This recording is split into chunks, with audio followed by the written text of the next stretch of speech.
nas duas faces de Eva, a bela e a fera.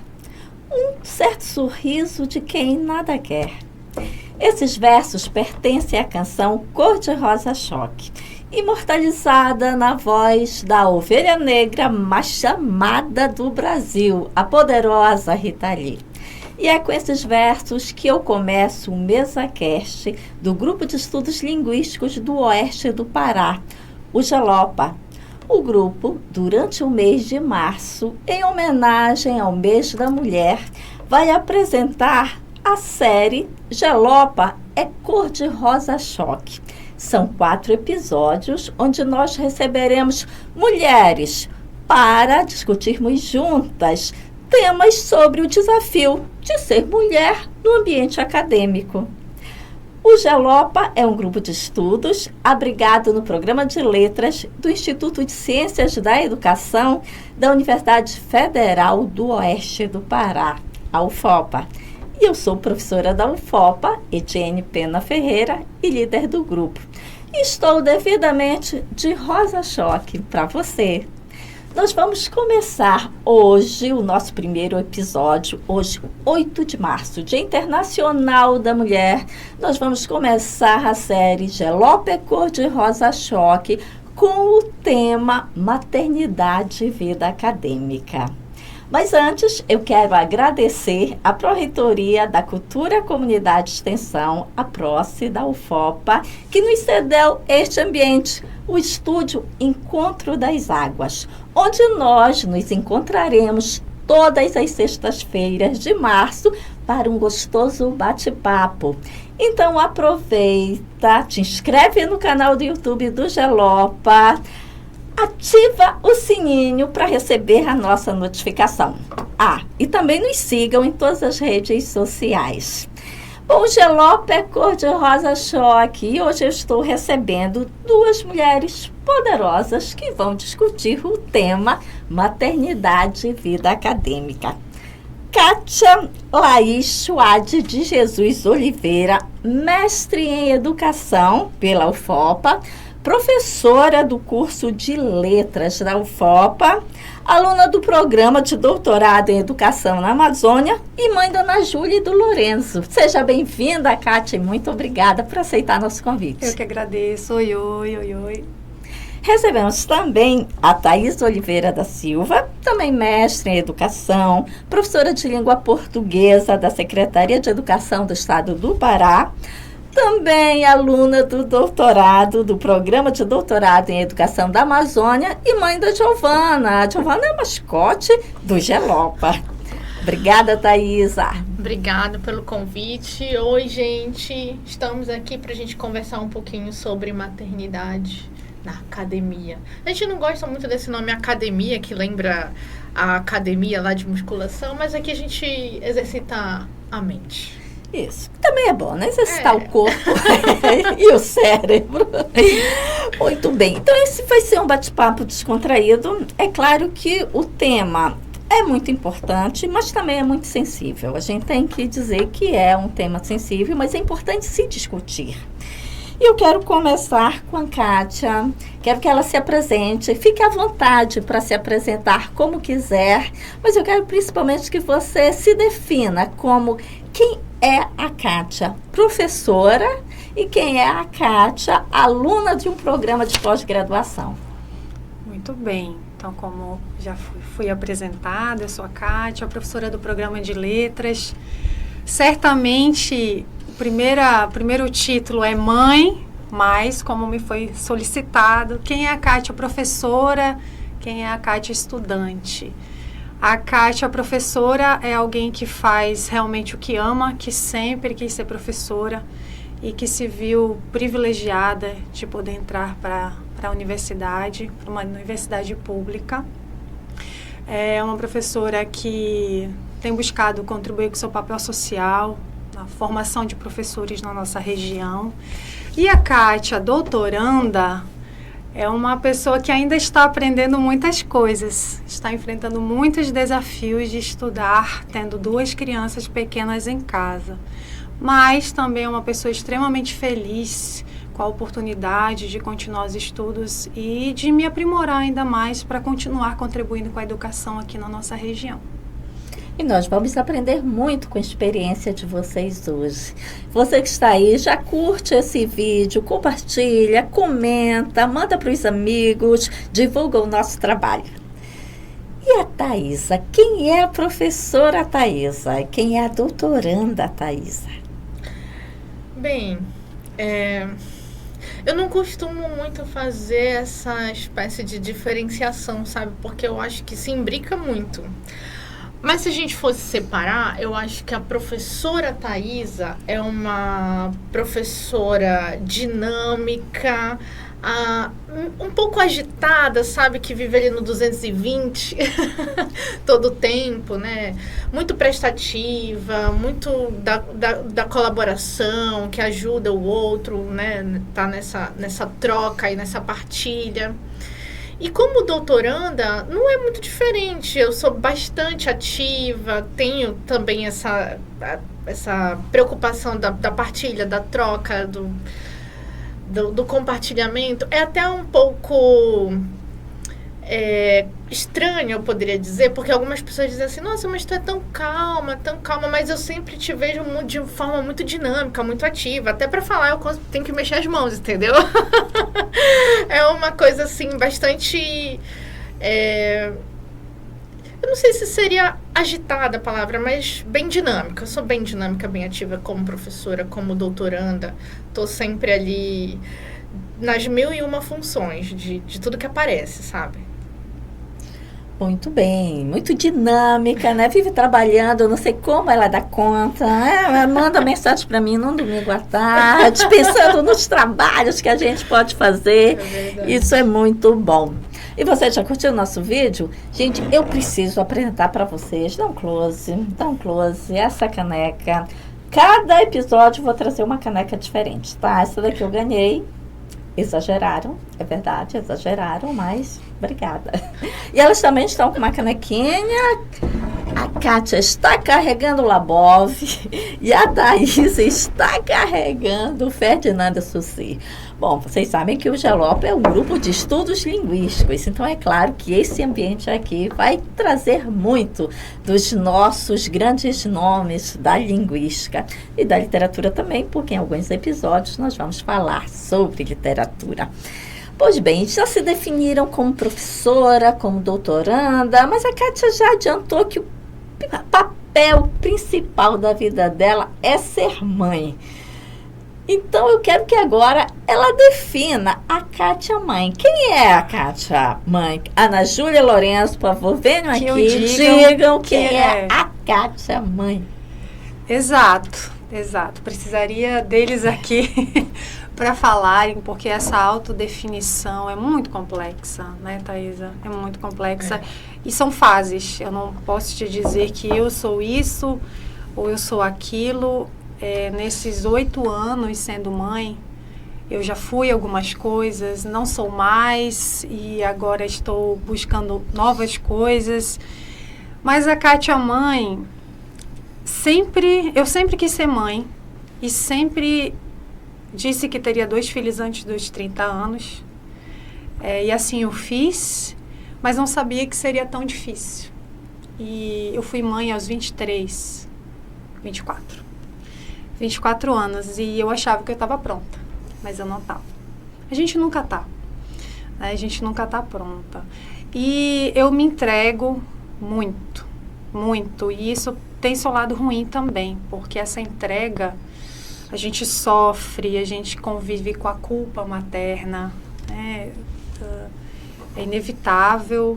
E um dia minha orientadora do doutorado olhou para mim e falou, não se culpe. Porque a gente se culpa. Eu me culpo e quero fazer esse parêntese. O que eu compartilho aqui é completamente pessoal, é a minha vivência. Cada mãe vive uma única maternidade.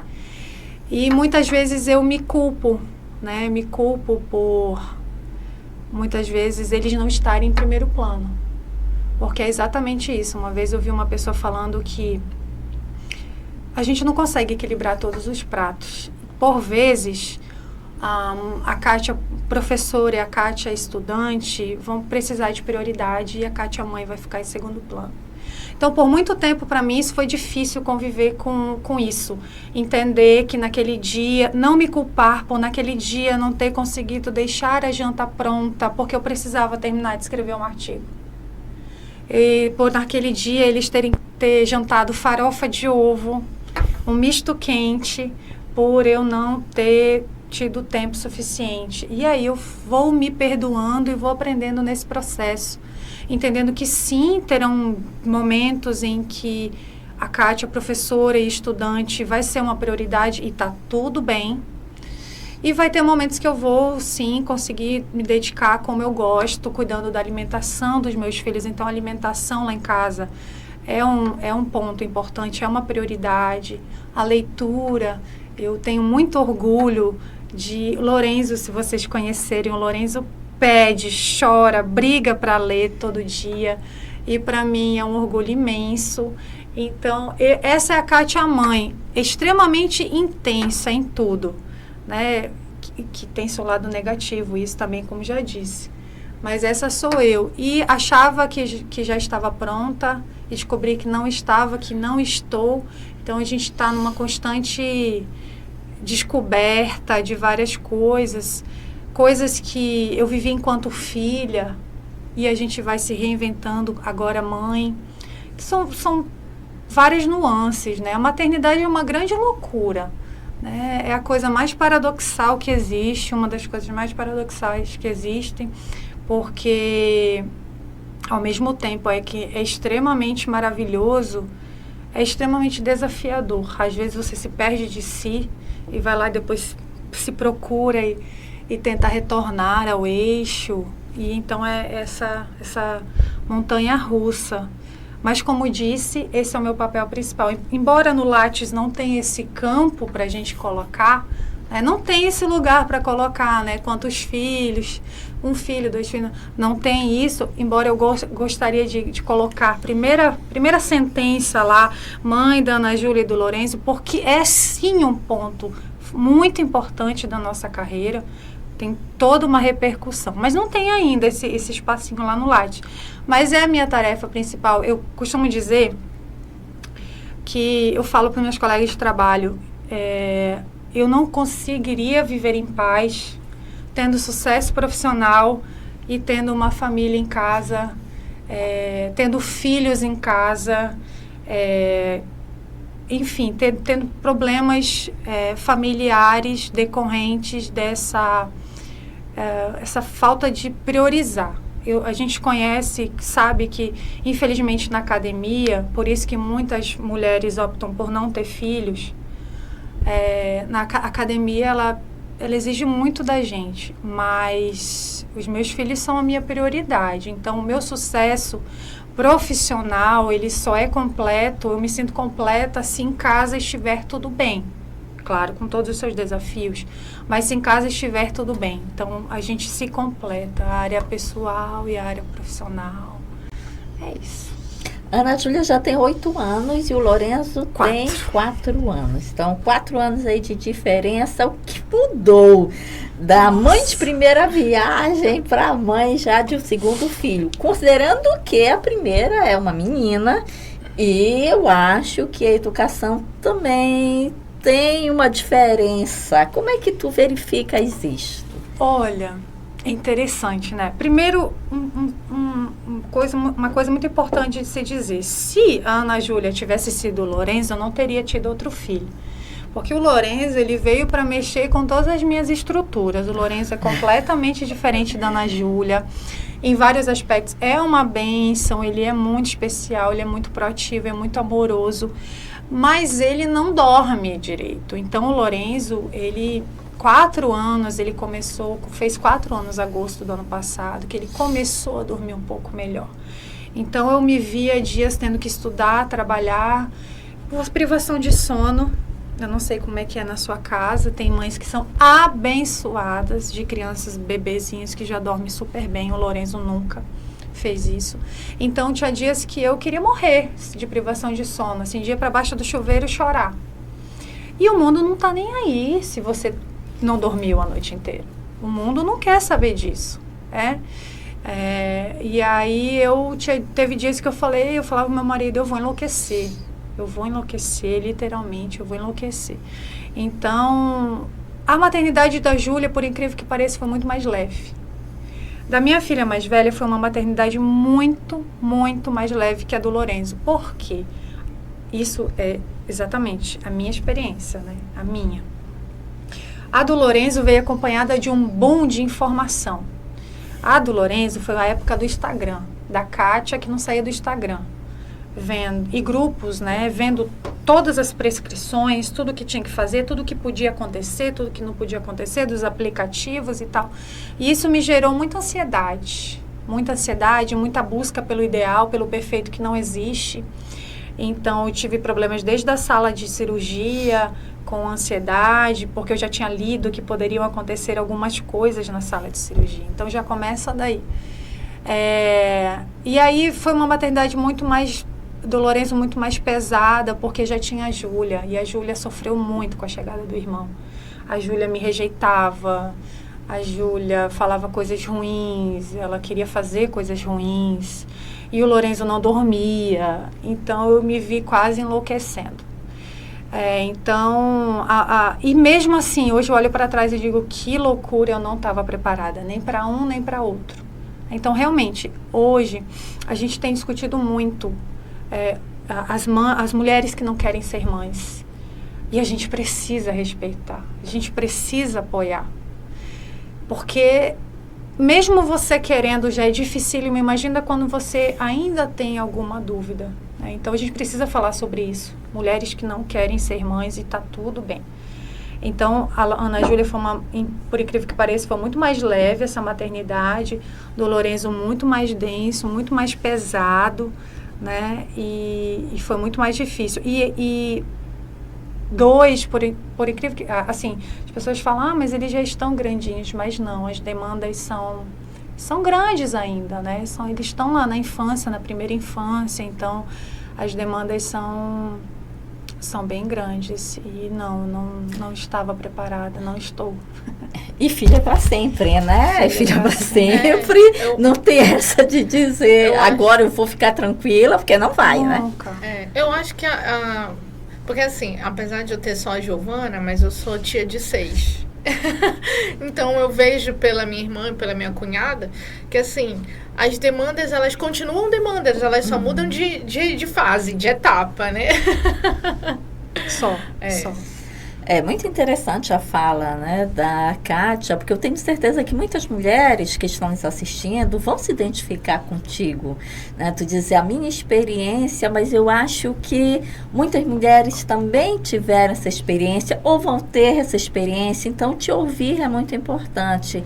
E eu acho que o objetivo exatamente desse MesaCast é poder apoiar as outras mulheres. E a Thaisa? A Thaisa foi mãe recentemente. Giovana está com 4 meses. Quem é a Thaisa mãe? Pois é. Eu tenho uma história, assim, diferente da Kátia, no sentido da maternidade. Eu não sei se ela... Como que foi, né? Enfim... Mas eu trago uma outra roupagem, eu diria, da maternidade. A gente costuma dizer, agora que eu sou mãe, né, eu encontro outras mães, a gente costuma dizer assim, que cada filho é uma maternidade, né? Você pode ser mãe de 2, de 3, e cada um vai ter você vai ter uma experiência diferente, né? Então, assim, apesar de a gente falar, Giovana... é a primeira filha, a única filha. Na verdade, a Giovana seria uma espécie de segunda, porque eu fui mãe com 1 ano mais ou menos de casada, acabei perdendo o bebê, era o Vinícius, né? E aí agora veio a Giovana, assim, diferente, talvez parecido com a Kátia, eu sempre quis ser mãe também, até a perda do Vinícius, que foi em 2015. De lá pra cá, eu vinha tendo uma negação, né? Uma negação de não querer mais. E aí foi melhorando, fui fazendo uma terapia para ver se restabelecia, né? essa dificuldade de aceitação materna. E iria ser para depois do doutorado, mas a Giovana disse, não, eu quero ir agora, quero chegar agora, né? E até curioso, porque, por exemplo, ela estava prevista para nascer lá pelo dia 23 de outubro, e ela disse, não, eu quero chegar dia 5, então a gente costuma dizer lá em casa que a Giovana desde já... Decidiu. Uma menina Sede de viver. Decidiu. Bem determinada, né?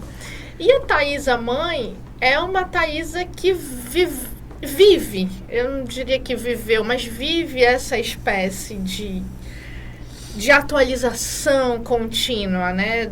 Que vem de um extremo da super, do super querer ser mãe, para o outro extremo da negação de ser mãe.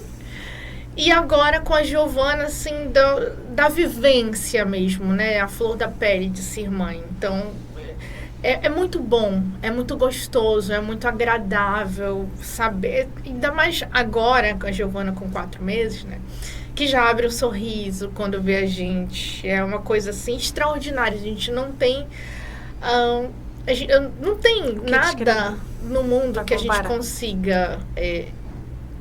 conceituar, né, qualificar, dizer, então, essa é a Thaisa mãe, uma Thaisa super, que, assim como eu me dou para as outras coisas, eu me dou também para a maternidade, né, e eu não sei ainda como é que vai ser quando ela tiver 4 anos, 8 anos, mas a gente vai vivendo, a minha irmã costuma dizer assim, um dia de cada vez, né?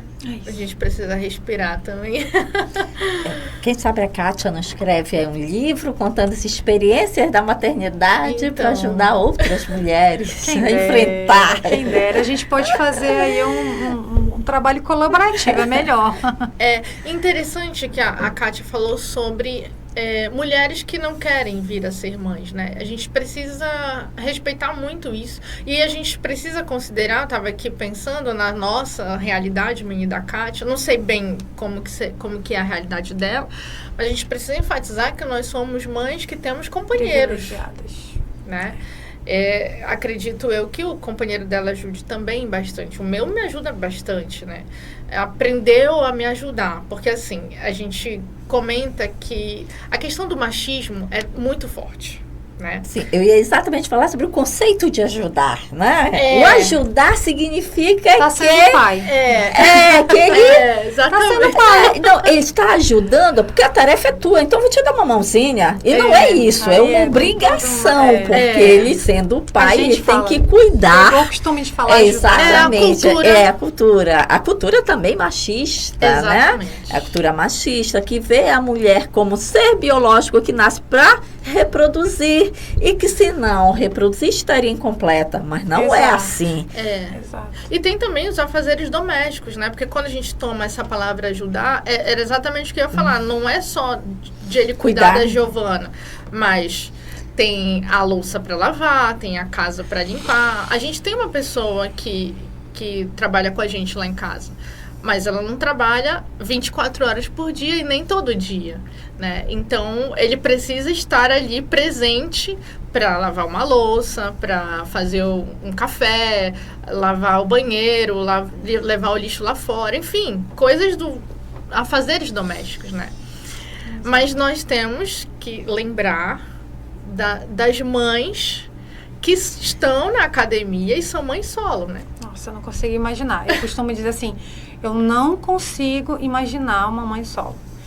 Para mim, a presença do pai, embora a gente tenha nossos problemas ali domésticos, tem hora que o pai vai lá e resolve. Isso também por aquela coisa, a voz grossa do pai se impõe, os filhos respeitam. Infelizmente, lá em casa acontece. Eu acho que a proximidade também, né? Com você que está muito próxima à criança, né? Aquela relação fica diferente. Então, quando alguém vem de fora, impõe, acaba e de certa se impondo. forma, isso que você falou tem total sentido, porque o que acontece, eu já percebi, é um processo que a gente está em construção lá em casa, inclusive. O filho só tem vínculo com a mãe. Não, é porque, na verdade, os homens, na nossa sociedade, eles não buscam construir esse vínculo. vínculo. E eu errei, porque o que acontece? Nós não conversamos antes de ter filhos sobre como seria quando a gente ia ter filho. Eu era muito imatura, ele, apesar de ser 11 anos mais velho, também é imaturo nesse campo, e foi um erro, nós não conversamos antes sobre o que nós esperávamos quando os filhos nascessem. Então, nós nos acostumamos a isso. Ah, não, eles têm vínculo com a mãe. Pronto, deixa eu ficar aqui no meu lugar confortável. Não, então quando o pai se esforça para construir o vínculo, os filhos gostam igual. Ah, tudo bem, amamentei, esse vínculo só eu tenho. Ok, mas fora isso, o pai também é porto seguro, o pai também basta ele querer construir, mas aí é uma questão da sociedade machista, e aí muitas vezes o pai não procura construir esse vínculo, e sobrecarregar, aí vem um outro tema da sobrecarga, da sobrecarga especialmente mental, a sobrecarga mental para cima de nós, né, mães. A Thaisa falou de algo bem interessante, que é, vocês são mulheres privilegiadas. Vocês são mulheres brancas, vocês têm condições financeiras de manter uma criança e de estar na universidade também, né? De ter alguém para ajudar, porque você vem para a universidade ou para estudar ou para trabalhar, porque você sabe que tem com quem a criança ficar, e tem toda uma estrutura. Uma casa aconchegante, alguém que você confia para deixar o seu filho. E, infelizmente, essa não é a realidade de todas as mulheres mães que estão aqui na universidade, né? A gente tem que colocar o nosso olhar, né? O olhar desta conversa aqui é o olhar de mulheres brancas privilegiadas. Sim. E falar da vida acadêmica é o ponto principal dessa nossa discussão, né? Desse nosso MesaCast. Eu quero que vocês falem um pouquinho, Kátia, cada um contando a sua experiência, como é conciliar. Eu sei, já deu para perceber que há muitas angústias, porque nós sabemos, gente, vida acadêmica requer dedicação. Fazer ciência requer uma dedicação. Você que é professor universitário, você tem que estudar, você tem que se formar, você tem que ter um tempo para a academia. Você tem que fazer os seus projetos de pesquisa, de extensão, você tem que publicar, você tem que dar uma boa aula, você tem, né? É essa pressão em cima de quem está no ambiente acadêmico. Ou como professora, ou como aluna, ou como servidora, você tem que estar ali presente. Agora, se você aliar toda a responsabilidade de uma mulher que está na ciência, porque a gente sabe que as desconfianças, né, para a capacidade feminina já são muitas. Então, você tem que se dedicar mais para mostrar que você é muito boa naquilo que você faz. Agora, conciliar tudo isso, mais a maternidade. Como é que vocês veem isso? Sentem preconceito? Vocês estão no doutorado, né? Então, o doutorado, gente, é uma loucura, né? Quem faz pós-graduação sabe. Então, quem já fez doutorado ou quem está fazendo doutorado sabe que é algo que mexe muito com você. Mexe fisicamente, inclusive. Não é só mentalmente, mexe fisicamente. Porque é uma responsabilidade muito grande. Você tem que escrever uma tese. Então, eu, quando estava fazendo o meu doutorado em Fortaleza, às vezes eu ficava olhando para o mar, porque eu disse, se for para sofrer, tem que sofrer no paraíso. Então, um apartamento de frente para o mar, eu dizia, quem colocou na tua cabeça que tu eras capaz de escrever uma tese, gente? É uma tese, esse nome já te mete medo, você tem que escrever uma tese. Então, já é muito complicado. Agora, imagine conciliar a responsabilidade, principalmente para quem é professora, né, que está afastada para escrever uma tese. Então, você tem que escrever uma tese. Você não pode simplesmente dizer, olha, desisti, não é bem isso que eu queria, pensei que fosse diferente. Você não pode, você tem a obrigação de voltar doutora, porque você deve isso para a sua instituição. Como é que tu avalias, Kátia, essa tua relação, mãe? Tanta coisa passou na minha cabeça, você falando.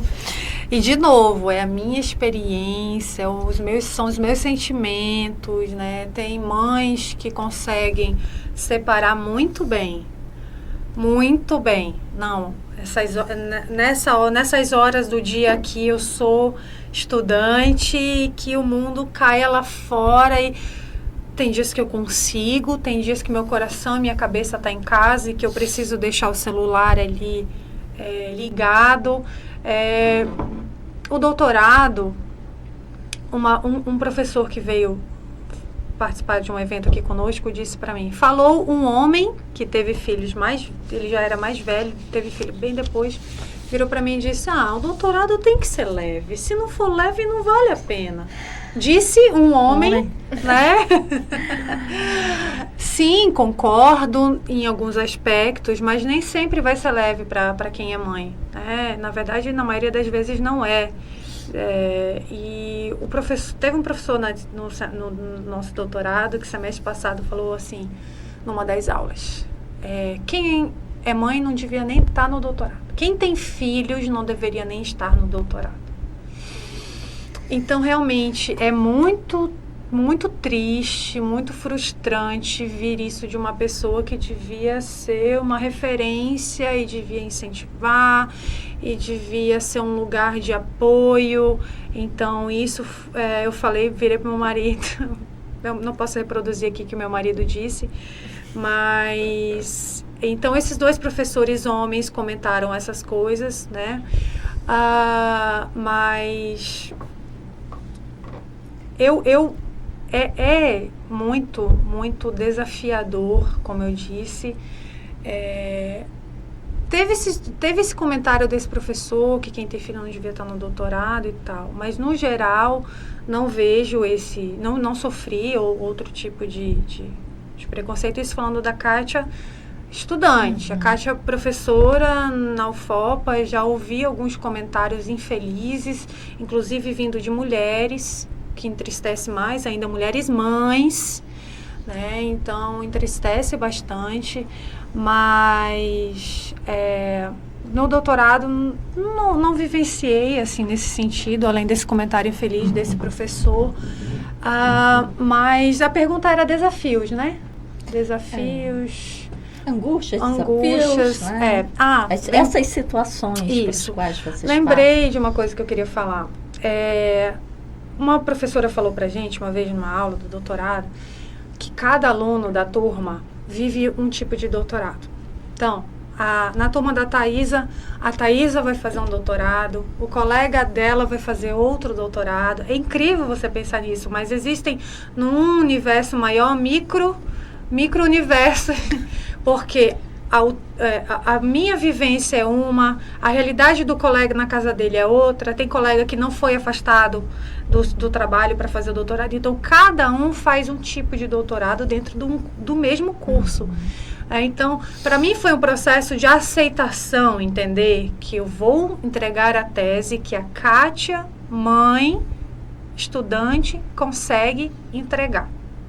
Em nenhum momento não estou me dedicando. Entretanto, eu preciso aceitar que tem momentos da vida de mãe que vão me pedir uma dedicação, que automaticamente vai me tirar horas de estudo. E para mim não foi fácil. Para mim não é fácil esse processo. Veja, eu entrei na UFOPA especialista. Tive o privilégio de conseguir entrar, a ser aprovada no concurso público sendo especialista. A UFOPA está me criando, a UFOPA me viu ser mãe 2 vezes. A UFOPA me viu fazer um mestrado, agora estou fazendo doutorado. E isso teve um preço, né? Uma vez eu virei para meu marido e disse assim, no auge da pandemia, chorando, crise de ansiedade, eu virei para ele, meu Deus, eu sinto que eu não estou fazendo nada. E ele falou assim, vou chorar. Ele falou assim, você está fazendo o maior trabalho da sua vida, que é criar 2 crianças, né? Então, a gente esquece disso muitas vezes, porque a cobrança vem. Eu acho que, de certa forma, sim, nós precisamos entregar um trabalho, porque nós estamos recebendo para isso. Eu sou muito comprometida nesse sentido. Não acho que a gente deva ficar enrolando, enchendo linguiça, matando hora. Não é isso que eu estou falando. No entretanto, a gente tem que trabalhar como se não tivesse filho. verdade é essa, né? A cobrança vem. Então, eu paguei um preço por isso, por essa minha escolha de ter 2 filhos antes do doutorado. Né? O meu currículo não é bom, no sentido de muitas publicações, porque eu quero viver a infância dos meus filhos. Porque ela vai passar, da minha filha já está indo embora, ela vai fazer 9 anos. A oportunidade de doutorado sanduíche, nem penso, porque eu não penso em ficar... A minha filha está entrando na puberdade. Eu não penso em ficar longe dela 6 meses, 1 ano. Não é uma questão para mim, não é uma possibilidade para mim. Mas já me culpei por isso. Já falei, caramba, que oportunidade. Aí tem que acalmar o coração e entender que cada coisa no seu lugar e tudo no seu tempo. Né? Depois pode fazer pós-doutorado, depois pode fazer uma licença de capacitação, ir para fora em outro momento. Esse momento não dá para ter tudo ao mesmo tempo. Então, para mim, os maiores desafios, por incrível que pareça, são internos. É você estar em paz com as suas escolhas, é você aceitar, você colocar limites também para as pessoas, você dizer não e colocar limites e ficar em paz com as suas escolhas. Não dá, não posso. Eu vou fazer a tese que eu consigo construir com toda a minha dedicação, mas é uma tese que eu consigo fazer enquanto mãe. E não por isso vai ser uma tese, vai ser um trabalho que eu não vou me dedicar. Mas, é claro, criança adoece, 1 semana, você não dorme, aí no outro dia você tá capenga, aí de manhã você dá um cochilo para tentar recuperar. Então, não é a mesma dedicação que uma pessoa que pode estudar 8 horas por dia vai ter. Então, para mim, o desafio foi interno, dessa aceitação, porque eu me cobro muito em tudo que eu faço. Eu me dedico muito em tudo que eu faço. Então, para mim, a maternidade é o maior exercício de aceitar, se perdoar e entender que as coisas não estão no meu controle. Na verdade, nada está sob meu controle. E a maternidade é isso. É imprevisível. Ter filhos, assim, você vive... É imprevisível. Não depende só de você e do seu marido ou só de você. A criança adoece, acontece problema o menino está com ansiedade, precisa procurar terapia, o menino não dorme, meu Deus do céu, vão enlouquecer, e é isso. Então, para mim, os desafios são esses mesmo, do dia a dia, e não posso deixar de dizer que desde que fui convidada, eu queria deixar isso registrado, somos privilegiadas. Isso aqui é uma mesa de mulheres privilegiadas, e nós, mães, nós somos privilegiadas. Eu não consigo imaginar. Eu tenho minha mãe que ajuda com as crianças, eu tenho uma funcionária em casa de carteira assinada então eu sei que enquanto ela está em casa eu posso 8 horas por dia, quando não acontece nada imprevisto. Eu sou do doutorado, agora 18 horas desligo o computador e eu sou da minha família. Mesmo assim, tem dias que você precisa, à noite, estudar, normal, a gente sabe disso. Aí os filhos cobram, aí minha filha, mamãe, você trabalha demais, porque me vê em casa no quarto. Então, dá a sensação de que eu trabalho demais. Só que não, é mesmo 8 horas, igual qualquer trabalhador. Só que a sensação de tu estar em casa é como se tu tivesse o tempo todo lá, né? Então... me abalei muito mais por essas cobranças dos filhos. Agora, essas palavras da minha orientadora foram muito importantes para mim. Ela falou para mim assim, se isso é importante para você, faça. Se isso te faz feliz, faça. Não se culpe e não se cobre. Então, eu trago isso comigo. Se isso me faz feliz, isso é importante. A Kátia é completa sendo mãe e sendo profissional. Então, isso está me fazendo feliz, eu vou me dedicar. Sabendo que terão dias bons, dia nem tanto. Tem pratinhos que eu vou conseguir segurar, outros irão cair. E é normal. E esse processo é muito importante, da gente aceitar e entender que faz parte. E, para finalizar essa minha fala, dizer o quanto eu me descobri e quanto está sendo significativo no doutorado. Depois de tantos filhos, de tantos anos sendo mãe, me descobri pesquisadora, poder me dedicar, ter o privilégio de estar fazendo doutorado. ter o afastamento de 4 anos, poder me só para estudar, como dizem, você está só estudando, e o quanto está sendo importante eu me apropriar do campo de interesse. E é algo que, de fato, não tinha vivenciado até aqui. Então, está sendo muito importante. Com certeza vai ser um divisor de águas. Porque vai me colocar nesse lugar que eu também estava sentindo falta. Embora eu ame a vida de mãe, para mim eu preciso dos dois, né? Caminhando ali a parte profissional também. Então, está sendo uma oportunidade muito especial. Muito bem, eu acho, né, na tua fala, algumas coisas nos chamam a atenção, mas escolha é uma palavra-chave, né? Escolha, a resiliência, a aceitação dos seus limites e a não comparação. Eu acho isso muito importante, né? Você não se comparar com o outro, o outro fez e agora eu tenho que fazer também, senão você menos que... Né? Acho que cada um é um universo, cada um tem os seus desafios, as suas inseguranças, as suas seguranças, as suas capacidades, habilidades, é isso que nos faz diferentes uns dos outros e que enriquece. Verdade. E a Thaisa, diferente da Kátia, que já entrou no doutorado com 2 filhos, a Thaisa entrou no doutorado sem nenhum filho, resolveu fazer um filho no doutorado. E aí a gente entra numa questão importante, que até tem uma lei específica para isso, né? Que é a Lei 3.536, que regula o direito à licença maternidade na pós-graduação. Isso também é importante se discutir, né? Porque a gente aponta muitos defeitos na nossa legislação, sim, em relação ao papel da mulher pesquisadora, mulher estudante, mulher dona de casa, mas também é importante falar que já há alguns caminhos, bons caminhos, né, que reconhecem a importância da mulher na pós-graduação e saber que a licença maternidade é algo que é pode ser inerente aquela mulher que entra na universidade. É o que pode acontecer, que é natural, então precisa ser reconhecido. Então, quando a Kátia diz que quer colocar, né, com primeira sentença no Lattes, mãe, essa é uma discussão, Kátia, que não é só tua. Eu tenho acompanhado os movimentos, né, dentro da pós-graduação nacional e tem um movimento muito forte, né, de que isso também apareça no Lattes, porque isso te constitui como pesquisadora. Você não é só aquilo, você é também mãe.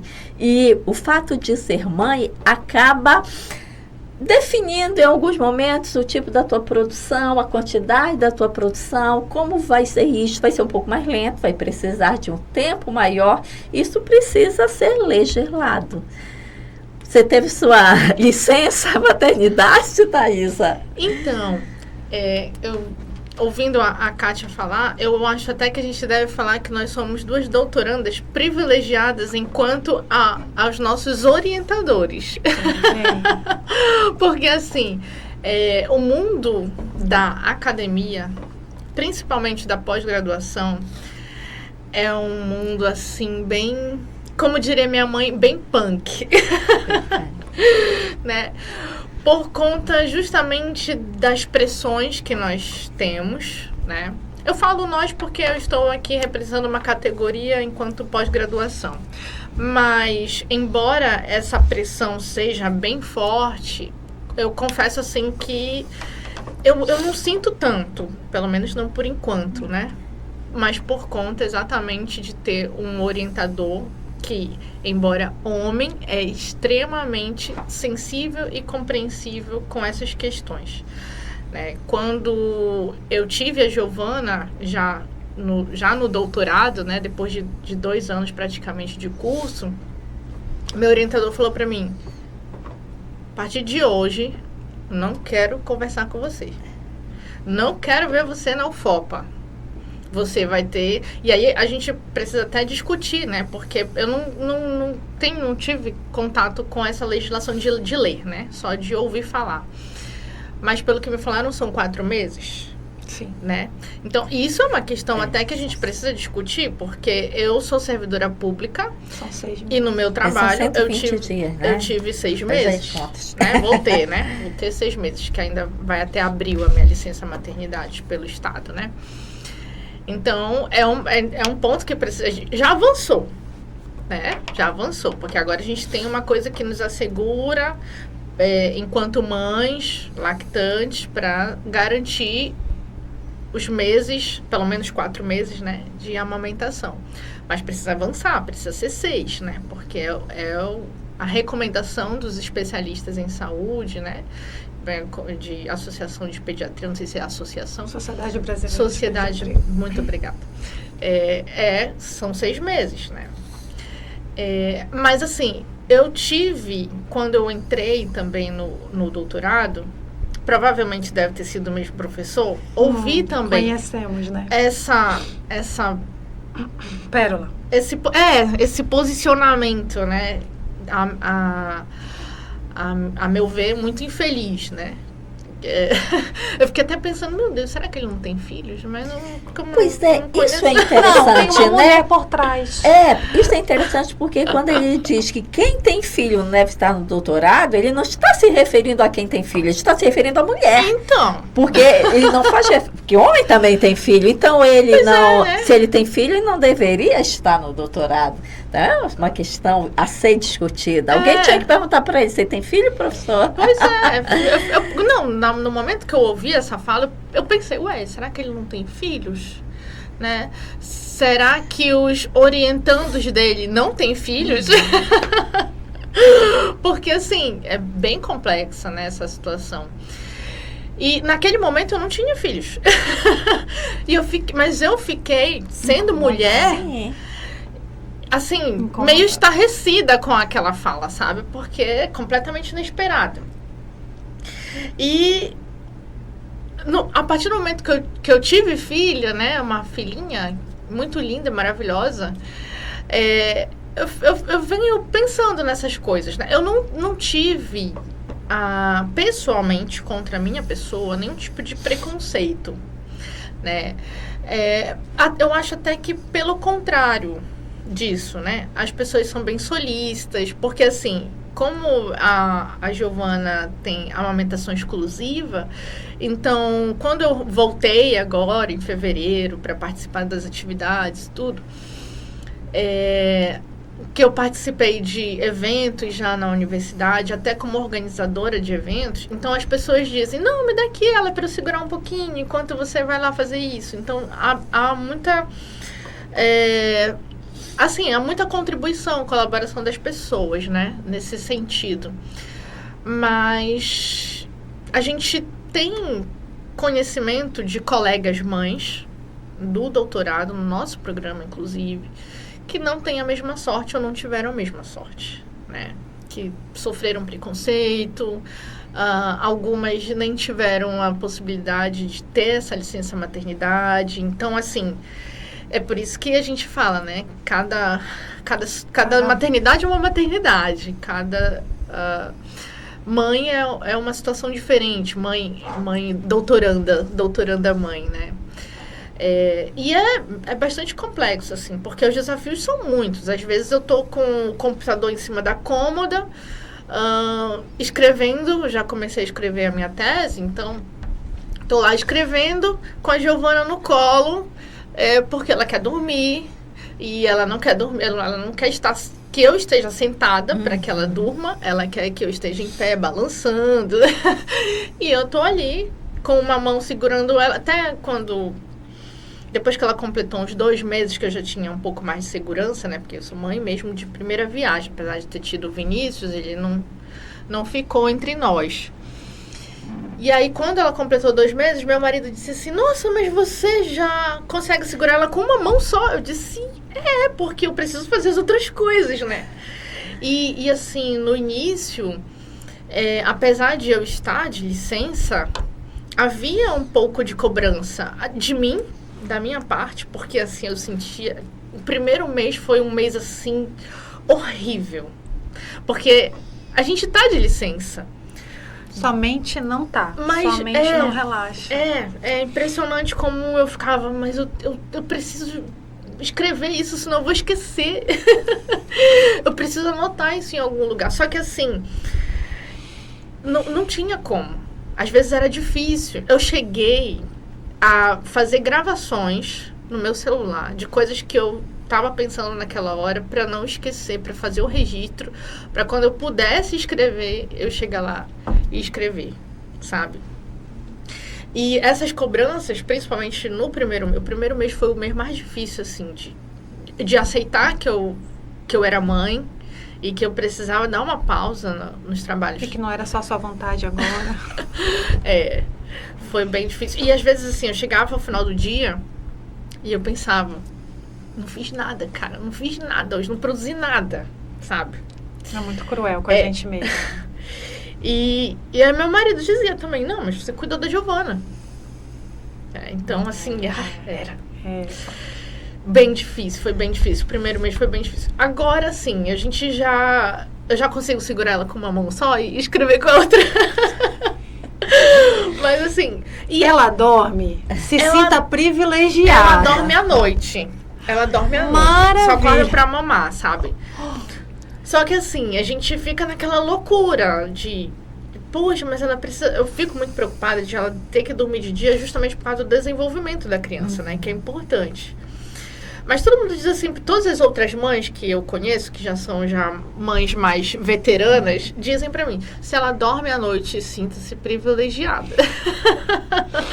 Porque dormindo à noite tá de boa, né? Mas é muito muito interessante isso, eu vou utilizar essa palavra, porque assim a gente acha, porque o mundo nos inculcou isso, de que se a gente é mulher, a gente dá conta. E a gente não precisa pedir ajuda, não, porque a gente dá conta, né? Então... Isso é terrível a com a gente. falsa ideia da Mulher Maravilha. Isso é terrível com a gente. Guerreira, né, que dá conta de tudo. Exatamente. E aí, não precisa pedir para colocar água na banheira, não precisa pedir para fazer isso, não precisa pedir... Porque você dá conta, você sabe, mas tem uma hora que a gente tem um esgotamento físico, emocional, psicológico, né? E a gente precisa... Não, pera lá. Até o meu psicólogo, conversando com ele, né, ele disse, olha, Thaís, você precisa muito orientar o seu marido, porque às vezes escapa. E você não pode ser uma mãe solo tendo um companheiro, tendo um marido, né? Então, e o meu orientador diz assim, gente... Se eu tiver algum posicionamento machista, vocês precisam me dizer. Porque às vezes isso é tão impregnado na gente que a gente não percebe, né? E a Kátia dizendo de mães que... Tem mulheres né, que tem comportamento machista. Exatamente. A gente... É tão impregnado isso. Porque a sociedade foi estruturada dessa forma. Exatamente. Que fica muito difícil você romper. E aí tem um movimento que fala que essas nossas lutas é mimimi, né? Então ainda tem esse detalhe. E aí são esses os desafios, né? Para uma mãe, doutoranda mãe, professora. Mãe, doutoranda, professora. Você tá de licença? Eu entrei com pedido... Eu tô de licença maternidade. Sim, e do Estado. Eu entrei agora com o pedido de licença aprimoramento, porque eu disse pro meu diretor da minha escola e também lá pro pessoal lá do RH, eu disse, gente, se eu não entrar de licença aprimoramento para eu terminar meu doutorado, eu não vou terminar meu doutorado, porque eu não vou deixar de ser mãe da Giovana. Eu já sou a Giovana é uma realidade, é um fato. Então, eu preciso terminar meu doutorado e eu não vou conseguir, porque... Trabalhando. Eu não vou conseguir. E ainda que eu conseguisse, eu não me permito conseguir. De qualquer jeito. Dessa forma. Porque a gente tem isso. Não, mas aí, se eu voltar para a sala de aula, eu vou conseguir ser mãe, pesquisadora e professora. Porque a sociedade entende que a gente dá conta, sabe? E aí eu disse, não, mas se eu tenho esse direito, eu vou usar o meu direito. Porque ainda que eu consiga fazer essas 3 coisas, fazer esse conjunto de coisas, porque não são só 3, né? São 3 que a gente está aqui debatendo. Ser mãe, ser doutoranda, pesquisadora, ser professora. Mas ainda que eu conseguisse, eu me recuso a conseguir. É isso, que papo agradável. E você que está aí se identificando com essa conversa, já curte esse vídeo, compartilha e divulga o nosso trabalho. Meninas, foi um prazer imenso estar aqui discutindo com vocês. Muito obrigada por aceitar estar nesse primeiro episódio do nosso MesaCast, Cor de Rosa Choque. Obrigada, boa sorte. Antes, deixa eu só dizer uma coisa. Vocês citaram os orientadores, né? Orientadora e orientador do doutorado. Vale a pena falar o nome deles, meus amigos queridos, né? Beijo para o professor Dr. Luiz Percival Leme Brito, professora Solange Ximenes Rocha, queridos, que nos ajudam sempre, referências, né, na educação aqui em Santarém e na Amazônia. E eu agradeço também a você que está nos acompanhando. Na próxima sexta-feira, no dia 15, nós vamos receber uma aluna indígena que vai discutir o papel da mulher indígena na universidade. Hoje nós dissemos que somos todos privilegiadas, mas vamos conhecer um pouquinho da mulher indígena, não é uma mulher branca, que tem outros desafios. Vocês apresentaram os desafios de vocês, mas na sexta-feira nós vamos conhecer o desafio da mulher indígena que está na universidade. E eu conto com a sua presença no nosso próximo episódio, em todos os outros do mês de março.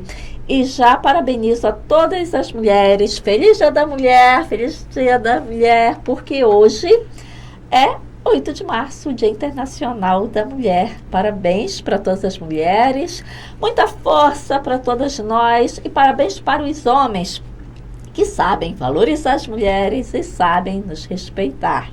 Tchau, tchau, gente. A gente se encontra.